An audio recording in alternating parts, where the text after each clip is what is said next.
పశ్చిమ బెంగాల్లో ఎన్నికల సంఘం చేపట్టిన ఓటర్ల జాబితా సవరణ కారణంగా అక్కడ అధికారంలో ఉన్న మమతా బెనర్జీ తాజా ఎన్నికల్లో చిత్తుగా ఓడిపోయింది. చాలా నియోజకవర్గాల్లో ఓట్ల తొలగింపుల వల్ల తృణమూల్ కాంగ్రెస్ ఓడిపోగా బీజేపీ గెలిచింది.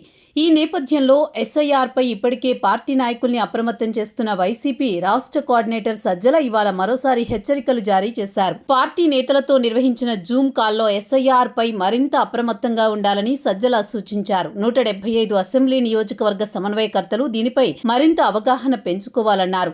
అందుకు అవసరమైన టెక్నికల్ నాలెడ్జ్ను పెంచుకోవాలన్నారు. ఎస్ఐఆర్ పేరుతో ఇటీవల జరిగిన ఎన్నికల్లో ఒక్కో రాష్ట్రంలో 90 లక్షలకు పైగా బెంగాల్, తమిళనాడులో తొలగించారని, కాబట్టి పార్టీ నేతలు తమ ఓటర్లు సానుభూతి పరుల విషయంలో జాగ్రత్తగా ఉండాలన్నారు.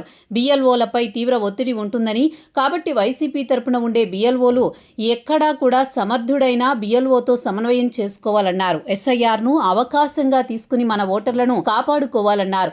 బిఎల్ఓలు ఇప్పటికే మ్యాపింగ్ చేశారు కాబట్టి పార్టీ ఏర్పాటు చేసుకున్న బిఎల్ఓలు కూడా అందుకు సన్నద్ధంగా ఉండాలన్నారు. ఎస్ఐఆర్ మొదలయ్యేలోగా మనం అందుకు అవసరమైన విధంగా సిద్ధంగా ఉండాలని, బిఎల్ఏలు సాంకేతిక పరంగా ఎక్స్పర్ట్ అయి ఉండి అందరితో సమన్వయం చేసుకోవాలని కోరారు.